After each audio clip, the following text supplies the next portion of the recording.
Virgin Voyages is the newest major cruise line to hit the market, and their soon-to-be 4 identical ships are either really well liked or criticized rather harshly by their passengers. I've personally watched their tumultuous rollout with skepticism, but also with quite a bit of intrigue, since I knew they had hired some really solid industry veterans to run the company. So I've ventured out to Miami to try out their new product and see if it's worth the money. This is my review of the Valiant Lady, and really Virgin Voyages as a whole.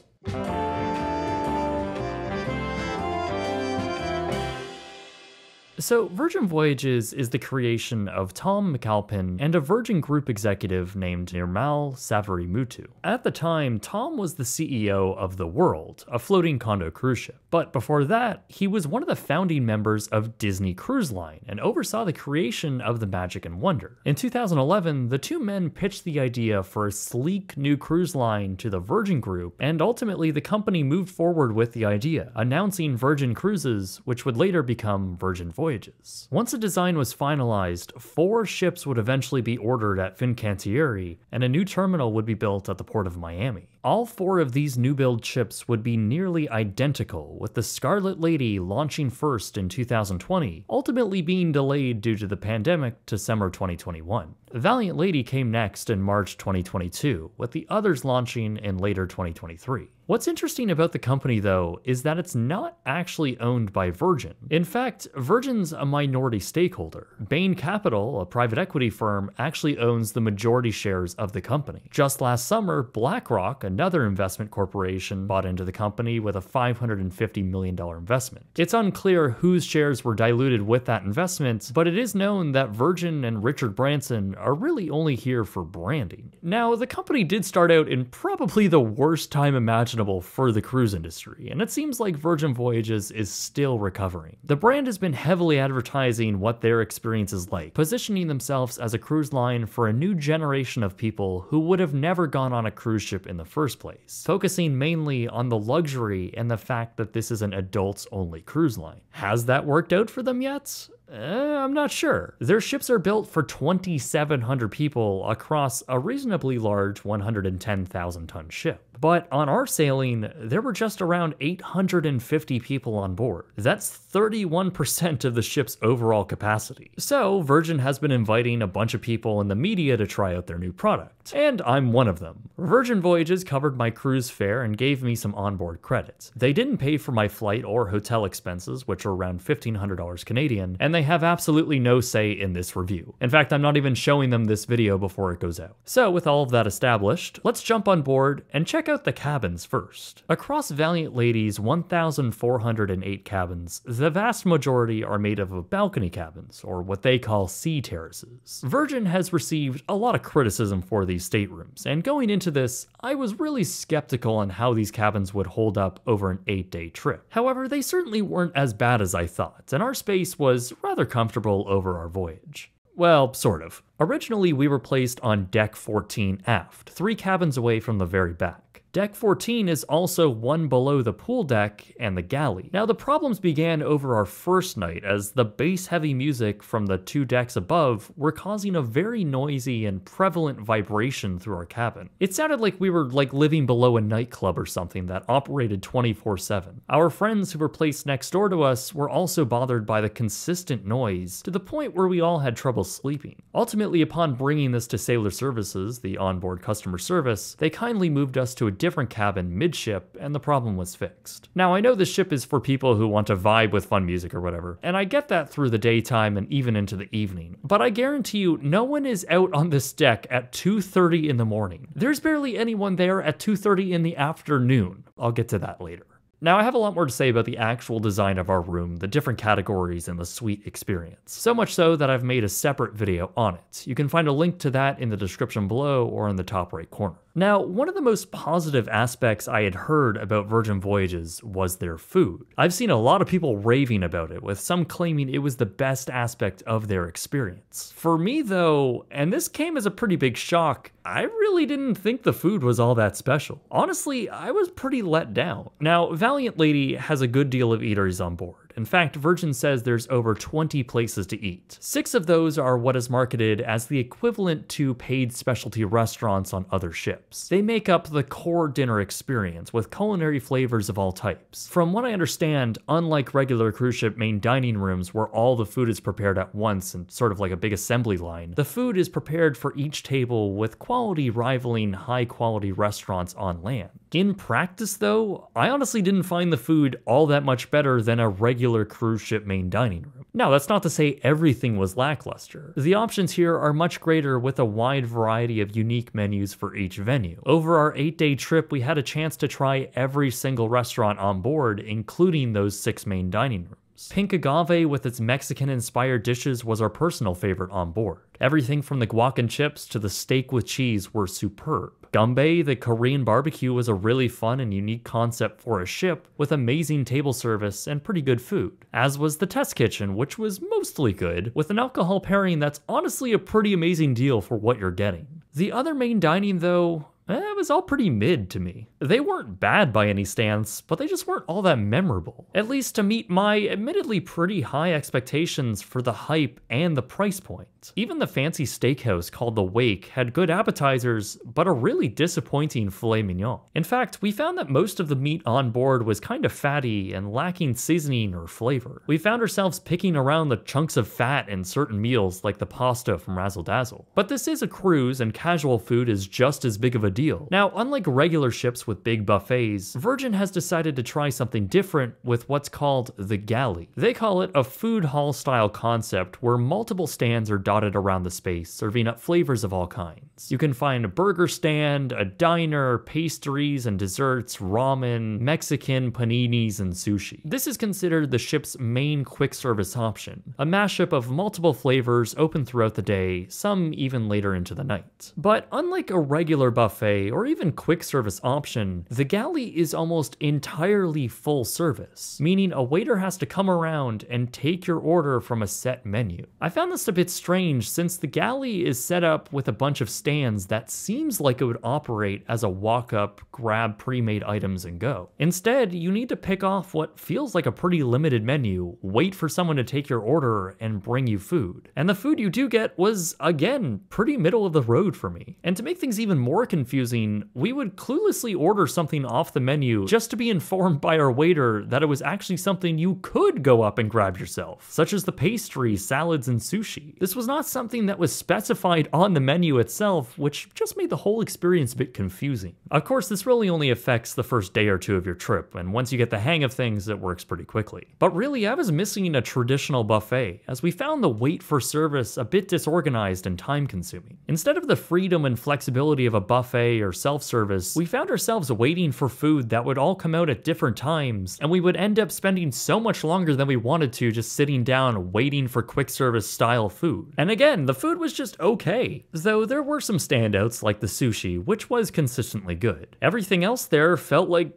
regular cruise ship food to me. Honestly, at the same level, if not lower than Disney's food. But that's not the only place to eat. You do have a few other options spread around the ship, like the Sun Club Cafe, serving up poke bowls, and the Dock House, with some smaller Mediterranean dishes. My issue with these places is the lunch selection is much more designed to be small dishes so you can try everything. The problem is, sometimes I just want one large meal for lunch. It doesn't help that on the menu for some of these places, there's just 4 items to choose from. I could really only have so many shrimp skewers and watermelon salad for lunch 8 days in a row. There are some other eateries like the Social Club Diner, which serves up decently good pretzels and very not good hot dogs, along with somehow mediocre flavorless popcorn. For 7 different lunches, I found it pretty difficult to actually find a consistent place to eat in, which I felt both fulfilled and excited to return. Emmy basically ended up eating sushi every day as it was grab and go. It also didn't help that some of the menu items were secrets. They didn't show up on any onboard menu, and I had to search them on Google to find out what they were. I am fully willing to admit though that this experience may have been an anomaly, since a lot of people have raved about the food, and it even looks better in other people's reviews. So maybe we were just on a weird sailing where it wasn't all figured out yet, or something. Because the burgers in other people's videos look a lot better than the regular cruise ship burger I had on board and waited 15 minutes for. I will say though that there is one eatery that I was always looking forward to, and that's the pizza place. They'll make custom pies for you and they're consistently fantastic. And in the same vein, the bars on board were also all pretty great. The Sip Lounge was very elegant and kinda reminded me of the Disney Wish, while On the Rocks served as a very intimate and dark mixology bar. I even found my new favorite malt scotch there. Now, others have created much more comprehensive food and drink reviews on YouTube, so if you want to get a better idea of what's offered on board, I'll link some below. While food was a bit of a miss for me, the onboard entertainment was most certainly not. We tried to go to most of the onboard nighttime shows, and honestly, they absolutely nailed them all. The first night featured the untitled dance show party thing, and it's exactly the mood you think it is. It's weird, high energy, and I love it. It's featured in a bespoke event space called the Red Room, a dynamic venue able to be transformed into whatever the event that night requires. The dance party sets the mood for the whole voyage, while other events like Never Sleep Alone takes full advantage of the adults-only opportunity with maybe or maybe not tasteful use of vulgarity. Dual Reality has got to be one of the best cruise ship shows at sea, with a thrilling show and incredible display of visual storytelling. And this doesn't even make up the full list of entertainment. Valiant Lady also has her own resident drag queen called the Diva, who hosts a few events, including probably the most entertaining bingo at sea. She also did a really fun show called Around the World in 80 Minutes. It's hosted in the ship's dedicated nightclub called The Manor, and once the shows are over, on most nights, the space becomes a completely different vibe and turns into straight up just a nightclub. Like a real nightclub, not a cruise ship nightclub, a real one. It's genuinely one of the best designed spaces on board, and we all consistently had a ton of fun here. But the entertainment doesn't end there, as on each sailing, there's one special ship-wide event called Scarlet Night.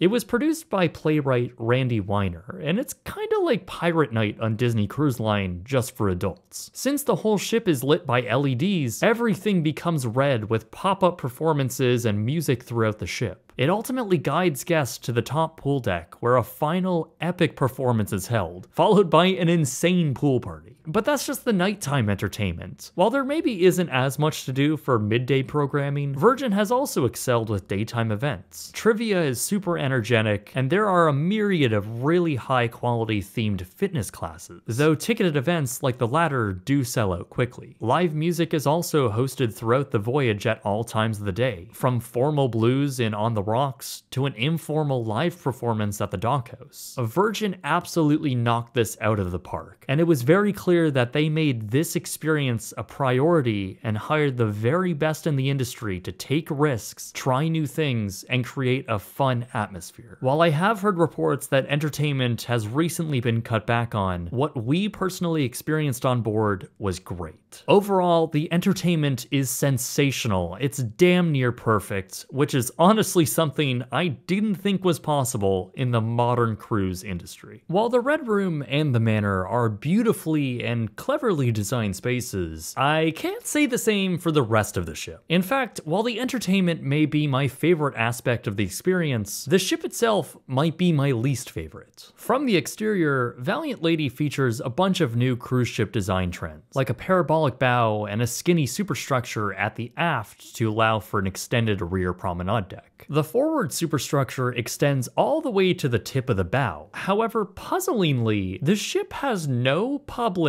forward-facing views. Like, at all. See all of those balcony-like dividers at the front? Yeah, those aren't balconies. It's all crew-only access space. Same with what looks like to be a walk-around promenade deck on what would be Deck 8. Nope, also crew only. Up on top there's Richard's rooftop, the suite's only sun deck. But all of the forward-facing glass here is heavily tinted to prevent you from seeing through to give privacy to the suites below. But even those suites, which are the only area to truly see forward, are also somewhat obstructed since the veranda is recessed back from the edge. The whole thing is really strange, and unfortunately this is a running theme aboard Virgin Voyages. On board, you feel so disconnected from the ocean. At Richard's rooftop, the whole thing is surrounded by double high railings with heavily tinted glass. It's extremely weird that this was the case. Like for instance, we were sitting with some friends having a drink during sunset while we were at sea. And this was our view.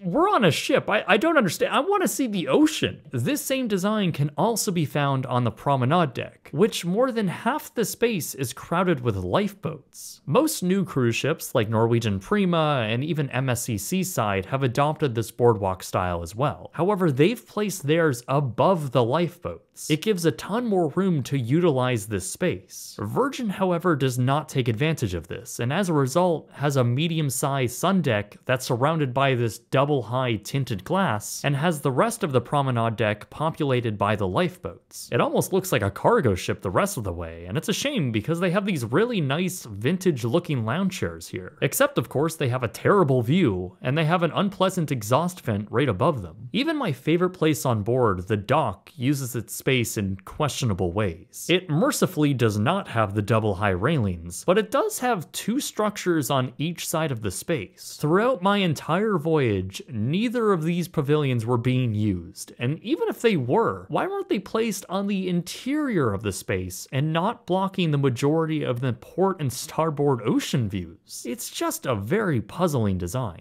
Up on the top decks, fitness and exercise is the primary focus. The ship has two main pools, one with really comfortable loungers surrounding it, and the other looking like a massive hot tub, except it isn't. That pool area is flanked on either end by two gyms. It sort of eliminates the ocean views from the pool area, but the design is pretty interesting and kind of fresh. Now the ship can hold 2,700 people, and with only 2 small pools and 4 public hot tubs, the sea days can get a little packed. The themes of fitness also extends to the decks above, with nearly the entire aft portion dedicated to it. There's a small basketball court, adult seesaws, exercise equipment, and fun lounge chairs. On the other side, there are private cabanas which you can rent out. They're priced between $350 and $500 a day, but they're also located pretty far from the pool. We didn't see a single person use them the entire voyage, and it's a shame they took up so much real estate. At the very back, there's the net, a neat suspended catamaran-style net perched slightly over the back of the ship. It looks directly down nearly 10 decks in some areas, and it's a pretty neat gimmick for sure. Around it are a bunch of lounge chairs with a bar. We sat here maybe twice, and it's nice that another 2 hot tubs are over here, but with the ship less than a year old, the loungers were already extremely dirty. This is also where they blast music to like a maximum of 10 people here during the day, and this is what caused the issues for our cabin 2 decks below. But speaking of those hot tubs, they don't even really feel like they belong here. They kind of look like they were just put here arbitrarily and not designed to be here. In fact, I feel like Virgin is very much lacking some nice infinity pools and hot tubs. Basically, all modern luxury ships are implementing these on their decks. I mean, even Carnival is. I wish this whole area would have been some fancy infinity pool area rather than a somewhat underutilized lounging space. But Valiant Lady does have something others don't, and that's a dedicated running track perched on the highest deck. And to be fair, it's a fantastic place to run. It's also one of the only places on board to get a truly unobstructed ocean view. I really like this design, and close by are some fun water buckets to cool yourself off with. Finally, slightly above that is the perch, a quiet sun deck which is used for yoga in the morning. Really, in my opinion, this should have been the location for Richard's rooftop, since it actually has good ocean views. Now, moving inside, the design is sort of a hit or miss for me. Virgin contracted a few different interior designers to dream up the inside of the ship. So many of the individual venues were crafted by several different designers, and all of them are pretty solid. It's modern and tasteful in most parts, nothing insanely beautiful or anything, but it all does look pretty good. They're also all on the smaller side to allow a more intimate feeling and to give you the impression you're on a smaller ship than you actually are. I really love that, but it's everywhere else that sort of misses it with me. From what I understand, design firm Concrete Amsterdam was tasked with bringing all of these individual spaces together. Now, I mentioned in my separate room review video that the ship feels like a W hotel to me, with its overall minimalist design and bold colors. It makes sense too, as Concrete Amsterdam has worked on W hotels in the past, but the common areas within Virgin's ships just feel a bit bland to me. I understand that's in part the aesthetic that they're going for here, but when each elevator lobby looks the same with the gray walls leading you in different directions, it's difficult to orient yourself. It doesn't help that there's no signs immediately around you, as well as no deck plans. Even the stairs kinda look outdated. It was described to me that they look like they're from a ferry, and I completely see that. Spaces as essential to the experience as even the lobby just feel a bit bland. With that said, it's obviously not all that bad. I love the fact that there are some live plants everywhere on board, and the lighting is super fun and dynamic. The elevators are also always a fun ride, and the Deck 5 spa is really well appointed. That whole space feels very upscale and well thought out, even if it is an extra charge. But if you're only looking for stuff that's free on board, the ship has a few great complimentary venues to use, like the Groupie, a group karaoke room, plus a full arcade with free-to-play games. Basic Wi-Fi and soft drinks like Coke are included as well, which is a nice premium perk. I will say that while some of the seating on board is infuriatingly uncomfortable, there are other places like the large couches on the promenade and the day beds at the dock that are supremely comfortable. I was looking forward to waking up every morning to go down to the dock, have a glass of green juice at an extra charge, and lay on the beds to do some work. Overall though, I'm just not a huge fan about how everything feels so gray and a bit lifeless in places. I know it's their second ship, and I suppose I wouldn't have such an issue with it if they hadn't committed to this design for their entire future fleet. This is how Virgin Voyages is going to be for likely the next decade, and I find it weird that they ordered all of these ships before it was even tested by consumers. Virgin has also structured their ship experience much like all modern cruise lines, with the assistance of a mobile app. This was the single most aggravating aspect of our entire voyage. It continues to blow my mind that Virgin has still not fixed their mobile app yet, especially since it's such a fundamental part of the experience.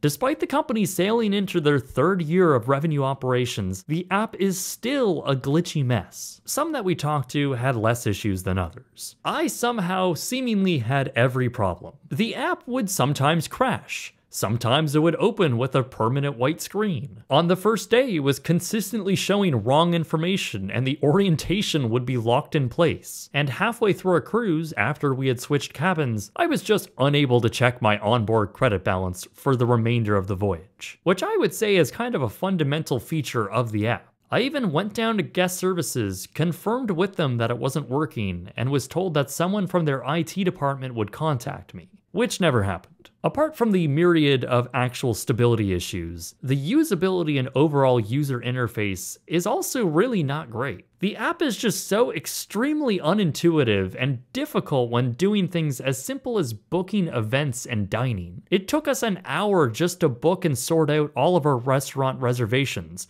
We had to write everything on a little sticky note on the side. There's like 30 other examples I can give you, but the stuff that really annoyed me were things that should be here, but just aren't. Like, there's no in-app deck plans, and when you tap on the icon to show you them, it directs you to a PDF on a web browser. The ship has 20 restaurants and lists all of them on the app, but only a select few have a menu you can actually view. Others just inexplicably don't. They also list times in which they're open, but some contradict the times that they're open on the same page. I even tried out Ship Eats, their onboard delivery service, which actually worked pretty well. And it should, since you are charged $5 to use it. But despite me selecting items in the app like gummy bears, I received the food without them, which is kind of annoying since you are paying money for the delivery. For a cruise line that basically requires you to use the app to get the most out of your experience, the actual use of it is so cumbersome, and I really hope they fix this. But okay, let's talk about pricing. Our voyage for an 8-day Eastern Caribbean sailing for 2 people would have cost $4,168 USD, or $5,545 Canadian. Technically, that is a discounted rate from a promotion, but who knows if it would actually have been that much more. Still, that's pretty expensive, and while it is 8 nights, the itinerary is just okay. The best part for me was St. Croix and Bimini. While Virgin doesn't have their own private island, they do have a leasing agreement with Resorts World Casino on Bimini for their own private beach club, which was very impressive. If you're looking for cheaper options for an 8-night, for 2 people on the cheapest itinerary of the year, an inside cabin is honestly a fair $2,700, with an ocean view starting at $2,800. And a sea terrace makes the jump to around $3,200. Rockstar quarters take an even bigger leap, starting somewhere in the $7,800 range and climbing to $30,000 for the big suites, which is honestly a terrible value. Now, for the shorter cruises like the 4-day, a sea terrace is a much more doable $1,800. Now, to compare with another premium cruise line like Celebrity on their newest ships, a 7-night voyage on the brand new Celebrity Beyond in their veranda cabin would cost somewhere around $2,700. Now, this isn't exactly apples to apples, as Virgin is adults only and does some stuff better like entertainment. But again, Virgin does classify themselves as a premium cruise line with elevated and luxury touches. In practice, I think Celebrity outclasses Virgin in that department. Plus, at a cheaper base price, it's hard to justify the higher prices for Virgin. At the end of the day though, my view of Virgin Voyages is actually very positive. But it's not for the reasons you may think. Throughout this whole video, I've pointed out the many missteps I think they've taken thus far. But at the end of our voyage and looking back on it today, I really kind of do miss it. Not for the ship, or the food, or even the entertainment. I miss it because of the experience and the people it allowed me to meet along the way. I never expected this, but Virgin Voyages has attracted some of the nicest, most fun people of all ages I have ever met on a cruise. Everyone is happy to be there and talk to you and just have fun. Partying with people at the manor was a chaotic, extremely fun time, and the more people you meet, the more of a community of friends you would build throughout your voyage. You're encouraged to be yourself, and I found everyone to be warm and accepting of others. It was genuinely really touching to see. And it's not just the passengers, it's the crew too. Virgin allows the crew to actually be humans, letting them check their phones, socialize with others, and just be people. It's known that they're treated better on board and paid more, which is something the cruise industry absolutely needs to adopt. For the most part, everyone is always in a great mood and willing to help you with whatever you need. I think this cruise line, more than others, has cultivated a unique and chill subset of cruise passengers, and for that reason alone, I think this is something really special. But then, I believe this product only works if you're going in with the same mindset. If you're going into this with the attitude that you want to have a relaxing, quiet vacation and skip out on all the parties, then you're simply not getting your money's worth. I think if you can snag a 6 to 8 night voyage for under $3,000, then you'll come out of this pretty happy. I don't think it lives up to the level of premium that is a set standard by Celebrity. But I also totally see the unique value in entertainment and atmosphere. I am though really sad that Virgin has locked themselves into the ship design for their entire fleet. I'm also worried on how Virgin is going to scale and work operationally, since the word is 2,700 people on board these ships is a tight squeeze. On our voyage, with just 800 people or so, restaurants and events were booked up quickly. On sea days, those 2 small pools and the loungers around them started looking even smaller.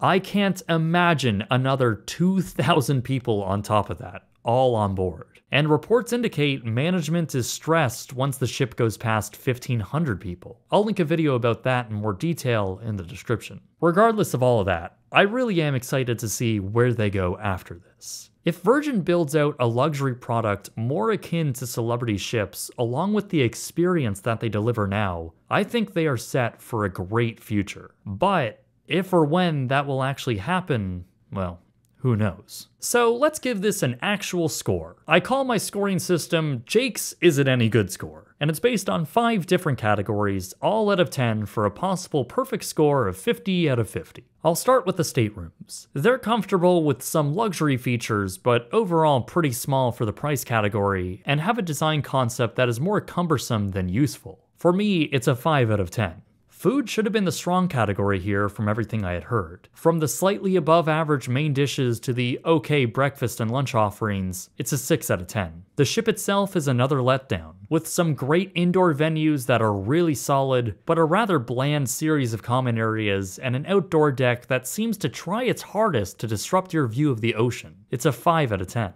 The experience is where Virgin shines. While the app is god-awful, it is something that can be fixed rather easily, and the entertainment and overall vibe far outshadow it on how great it is. It's a 9 out of 10. Nearly perfect for what type of product this is, only taken back by the app and how you're almost required to be on your phone the whole time. Finally, there's value. It's not that far off from Celebrity's pricing, but it's also not as good of a shipboard luxury experience. Virgin calls this a super yacht-like experience, and I just don't see it that way. Though you are getting something truly unique, and if the higher prices justify a better pay for the crew and a really great set of passengers to mingle with, then it helps the sticker shock. That's a 7 out of 10, giving Valiant Lady and Virgin Voyages as it stands now a total score of 32 out of 50. So those are my thoughts on Virgin Voyages. There's a lot to love and a lot to feel meh about. And it makes sense why. It's a first-time cruise company entering an industry which is ultra competitive and recovering from a massive turndown. I am really excited to see where the company goes from here, and I hope they make it through this tough time. But what do you think? Have you been on a Virgin cruise before? And if so, do you agree with me? Not everyone has had the same experience as me, so I really am curious to see what you think about the product and if you think it's worth the money. If you enjoyed this video and this deep look into leisure experiences around the world, please subscribe to the channel for new videos, hopefully every month. My name is Jake, and thank you very much